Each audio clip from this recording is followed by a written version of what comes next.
Boa tarde, pessoal aí de casa que está acompanhando o Conabis 2016. Estamos aqui para gravar mais uma entrevista e hoje o nosso convidado é o Oswaldo Pessoa Júnior. Ele é professor de filosofia na FEFELESTE, aqui em São Paulo, na USP, e ele vai falar um pouquinho da vivência que ele teve com o movimento canábico e o debate sobre a legalização da maconha lá na década de 80, né? Eu mesmo nem imaginava que tinha já esse movimento tão bacana aqui em São Paulo. E aí eu peço para você contar um pouco, você falar, eu posso contar sobre essa história, se apresentar um pouco como é que foi na década de 80 e se ficar mais à vontade, de repente fazer alguma comparação com o que você está vendo hoje e tal, mas obrigado pela presença aí no Conabis, por estar participando desse congresso e diz aí pra gente o que o Brasil precisa saber sobre esse movimento. Eu estudava na USP no final da década de 70, começo da década de 80. E era um período em que o Brasil estava se redemocratizando, a ditadura estava nos seus últimos anos, né? E a sociedade estava se mobilizando e os movimentos sociais e diferentes tipos de bandeiras estavam sendo, né, empunhadas e dentre elas a gente começou a trabalhar, né, a questão no movimento da descriminalização da maconha. Então isso começou entre estudantes de filosofia, né, a nossa experiência começou no departamento de filosofia. A gente estava querendo organizar atividades artísticas e uma das ideias foi fazer um debate sobre esse assunto. Depois de alguns meses de preparação, o evento foi um sucesso, teve 350 participantes, especialmente porque a gente conseguiu trazer o Jorge Maltner, que ele ainda é um excelente discursador, então foi uma coisa bem ampla, né? Você está aí com o resultado do debate, foi eu trouxe aqui essa publicação, depois eu vou tirar uma foto, um scanner das páginas dela e vou publicar para a galera lá de casa acompanhar. Aconteceu 1980, onde é que está o ano aqui? Deixa eu ver. Aqui, agosto de 1980. Então, uma relíquia aqui que o Oswaldo apresentou pra gente. Então, nesse evento, o que se discutiu basicamente era como tornar o uso da maconha, das drogas leves, não sujeita à criminalização, né? A questão sobre drogas mais pesadas era uma questão com várias opiniões, né? E a bandeira da descriminalização era algo mais consensual, né? Deixar de ser crime o porte, né? E o uso. A questão do tráfico era uma coisa também que cada um tinha a sua opinião, né? Então, em São Paulo, o que aconteceu nesse momento foi que, a partir desse debate, grupos, por exemplo, o jornal O Repórter, né?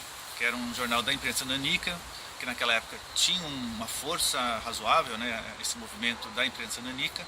Essa força foi dissolvida quando os paramilitares começaram a jogar bombas em bancas de jornais e com isso a circulação desses pequenos jornais acabou, né? Mas nesse momento inicial ele era um jornal ele era de esquerda, mas ele discutia questões mais de cultura popular e entre elas a questão da sexualidade, de uso de substâncias e tudo mais. Com isso, então, teve uma pequena articulação, né? Era um pessoal basicamente pequeno burguês, né? Assim, classe média alta, mais sensível aos problemas da população mais pobre, que não era extorquida pelo uso, se fosse pego fumando maconha, mas era, enfim, havia outros tipos de violência, né, mais graves em relação às pessoas que não subornavam eventualmente um policial que pegasse você fumando.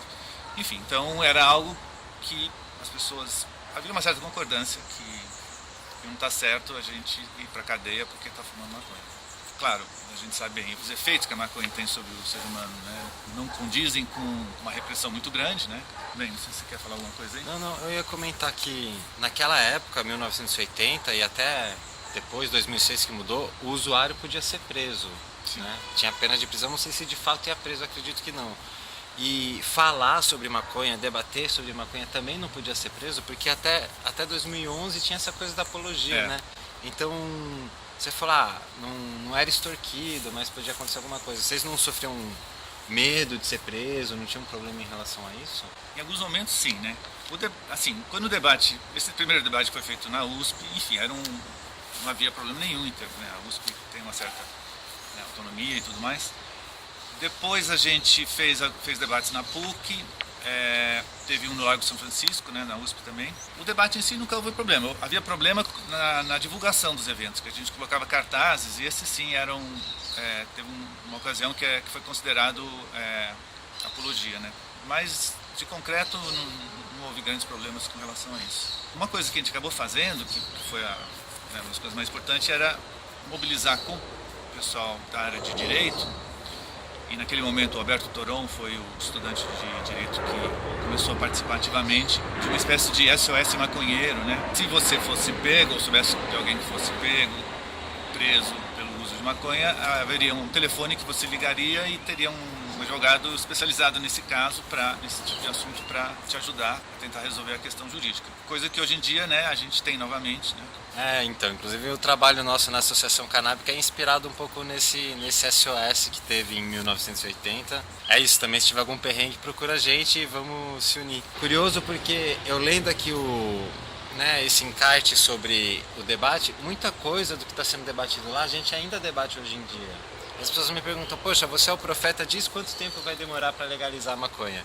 E eu falo, cara, eu acredito que não é tão rápido como as pessoas pensam. E hoje vendo que em 1980 a gente ainda já estava debatendo as mesmas coisas que a gente ainda está debatendo, eu fico com um certo receio assim, de quanto tempo vai levar, né? Mas o que você sentiu? Tipo, vocês fizeram esse trabalho, depois você sentiu que isso alavancou novas coisas ou deu uma parada no tempo? Eu acho que sim, eu acho que teve uma coisa contínua. Além de São Paulo, havia também esse tipo de movimento em outros lugares do Brasil, né, em outras capitais.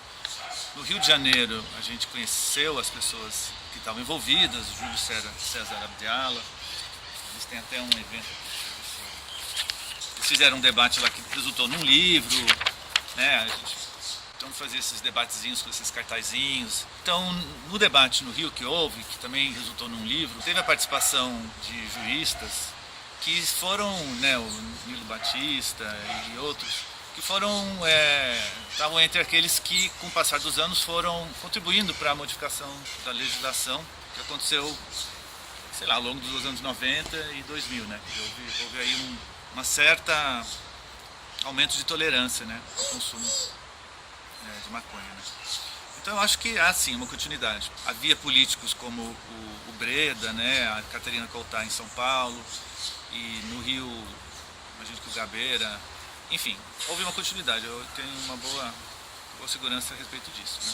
Na Bahia a gente tinha o Luiz Motti, né, que era do movimento gay, tinha contatos com o pessoal que fazia produções artísticas ligadas à maconha, né? Esse é outro aspecto também que havia na época muito, era mistura de arte com cannabis, né? Em São Paulo nem tanto, mas no Rio, pois, né, tem vários, a gente tem aqui, a gente vai disponibilizar isso, vários panfletos de literatura, né, poesia misturado com cannabis. Esse aqui é o Patuá, né, um jornal da Coa Bagana, e ele vinha com uns brindes, né? Dá pra ver um dos brindes aí que eles ofereciam para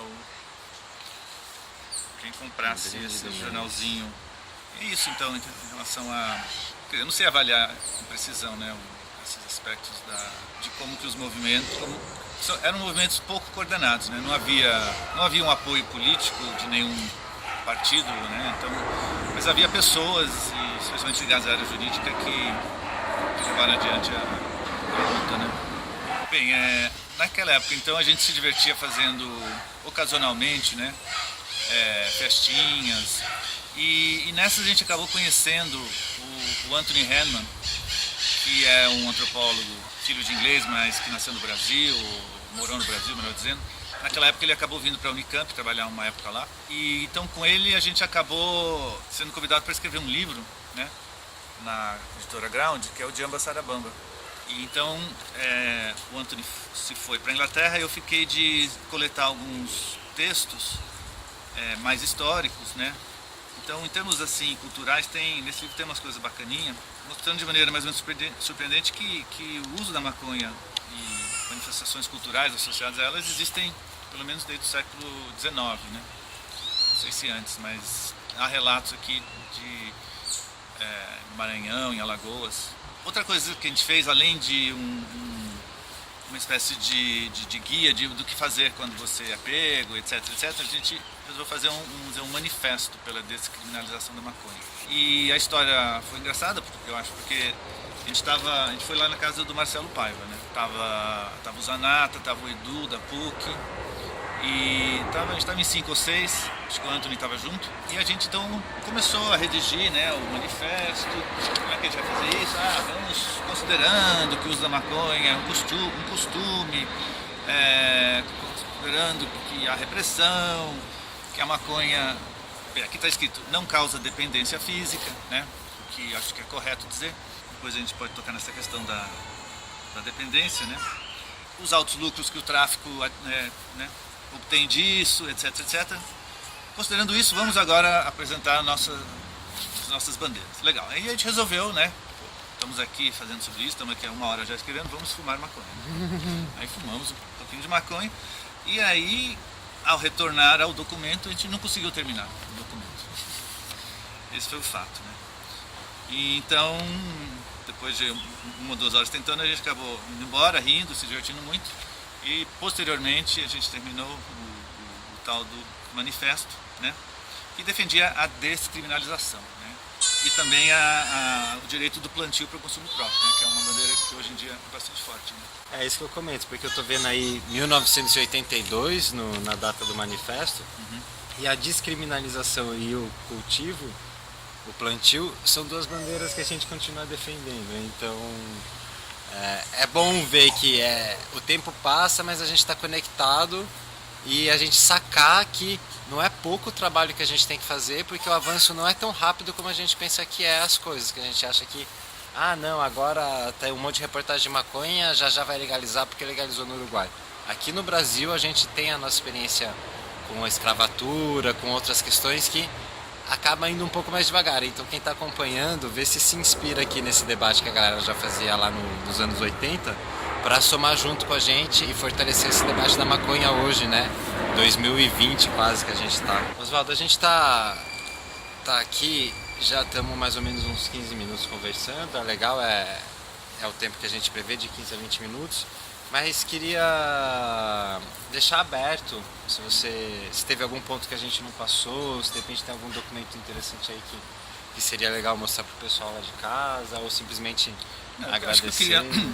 Acho que eu gostaria de falar um pouquinho sobre, né, o ser humano cresce, evolui, né, evolui não, mas cresce, fica mais maduro, mais velho, né, e a gente vê as coisas com perspectivas diferentes, né. Então agora eu já estou na fase de tiozão, né, eu sou um tiozão que tem filhos, tem sobrinhos, né, e quer dizer, uma coisa que eu acho que o movimento canábico poderia, né, uma maneira que ele poderia assumir com mais força seria a questão de redução de danos ligada à maconha, especialmente acho na escola, para alunos da faixa de, vamos dizer, 14 anos, né? Então é uma realidade que alunos de 14 anos da periferia fumam maconha todo dia, né? E eu acho que isso é uma coisa problemática. Problemática por quê? Porque há dados de que é muito difícil você aprender matemática, por exemplo, fumando maconha todo dia. Quer dizer, é difícil aquelas estruturas se fixarem, né, se você diariamente fuma maconha.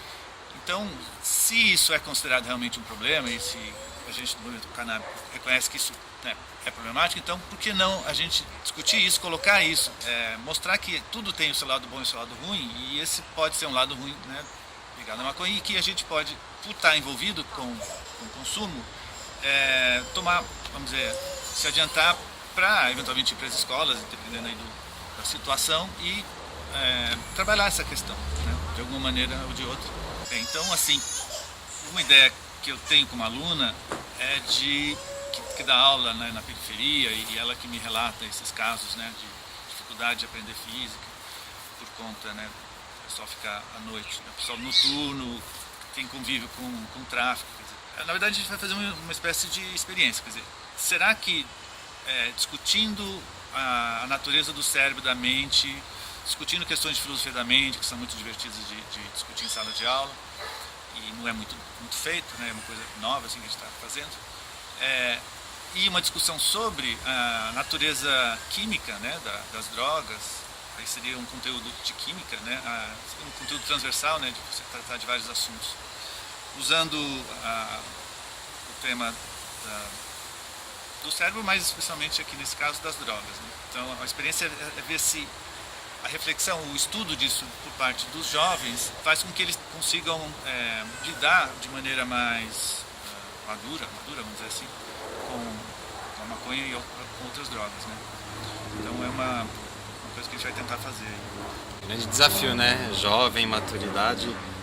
Tava pensando aqui, lembrando que no ano passado o Siddhartha Ribeiro teve aqui no Conabis e ele falou justamente disso, dos riscos, e de nós que defendemos a legalização fazer esse debate apresentando os riscos e propondo medidas de proteção contra esses riscos.